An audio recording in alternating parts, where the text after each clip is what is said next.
Welcome to the Paper Snob. This is Tara. Today I am working on Scraplift Crafternoon with my friends. Each week we bring you a different layout from a creator out there in social media that we will scrap lift. And this week Miss Kristen found Kiwi Girl Scraps over on Instagram. I will link her Instagram account below in my description box.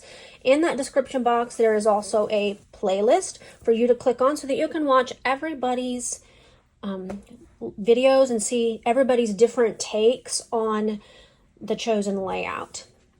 So I'm going to be using, I think this is last October or November's Hip Kit Club kit. It is a 2022 kit. It is beautiful. It is very reminiscent of the Good Life from Pink Fresh Studios collection. Some very similar icons and colors in it, and I think that's why I love it so much, because that is one of my favorite collections from Pink Fresh Studios. I am also going to be bringing in this piece of wood grain, which is from the current October hip kit. It is a scrap. I've been using this pattern paper on the last couple of videos, and so might as well just use it up since it's just a little sliver left. I pulled some various different things, but let's just look at the pattern papers that I have chosen. And I'm going to pop that layout that we're scrap lifting up here in the corner for you so that you can get an idea of what I'm looking at. So I have 3 full sheets of pattern paper and a rather large scrap of pattern paper that I will be using for this layout and the background. The wood grain I'm going to be using to mat my photos, and there are 3 smaller photos on this layout. They look to be approximately 2 by 3 on hers. Mine are 3 by 4, so all in all my grid will be larger.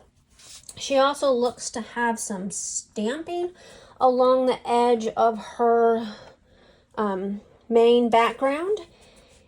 And I think I'm going to do some stenciling. I just got a beautiful stencil from Vicki Boutin's Discover and Create collection in the mail, and I think I'm going to pull that, and I'm just going to use it around the edge. So I'm going to go ahead and stop this video. I'm going to mat my photos and cut down some papers, and I will be right back. So I'm only going to do a little bit of mixed media here. I'm just going to use some stenciling in place of the stamping along the edges, and you're going to see that I make some pretty hefty inking mistakes here, and this is going to work out just fine because I am able to cover up all of them with the other elements in my layout. This is one of the new stencils from Vicki Boutin's Discover and Create. I got it in the mail today, and I am using it to create the little X's on the border of my background paper. I have cut off a half of an inch on 2 sides of this piece of paper because I am matting it with the dark blue floral print that you saw in the video at the beginning. So I'm just going around this very carefully. Yes, I'm making a huge mess, and I think what I should have done is I should have pushed my stencil up a little farther and masked it off better, and I didn't do that. So word to the wise, do that if you're going to copy this technique. Mask it off a little better than I did. I wasn't thinking things through and thought I could handle it a little bit more delicately than I did. Probably would have been successful if I had used a smaller sponge dauber or something instead. Anyway, I do like how the stenciling looks, and that is Rusty Hinge Distress Oxide by Tim Holtz. It's one of my favorite colors. I had not used this ink pad yet, but I have used the spray multiple times, and yes, I have the oxide, I even have the distress ink and the spray. I have found that I prefer the distress sprays over the distress, the regular distress ones. I don't know. I like the way that they work a lot better. So off camera, I went ahead and matted that background paper that I stenciled with the blue floral. I did gut the blue floral, and you can see that I'm using a piece of it down as one of the grid pieces. I keep calling it a mat. It's really not matting anything. It's just a part of the grid. And yes, my grid is much larger and takes up approximately 3/4 of my layout. And that was kind of why I was tapping my fingers there, thinking about a way that I could put it on there differently. I could have just used 4 pieces, but I wanted to get all 3 photos in there and all 3 mats. So we're just going to go with a larger grid and push it over to the left like hers is.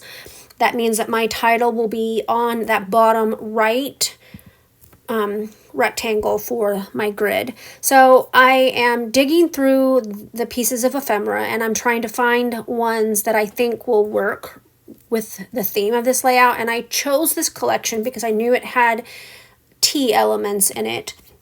And while I'm putting a croissant down there rather than a scone, I still think it works. So as I layer up the bits and pieces of this ephemera, I want to tell you about my photos. I homeschooled for 23 plus years. These are the 3 children that were homeschooled from preschool all the way to high school graduation. And our homeschool activity that day was to have a tea party. I don't remember the specifics of the lesson now because these photos were taken in December of 2015. But my older daughter had already graduated from our homeschool, but she stepped in and made scones and had the tea party, and I took photos.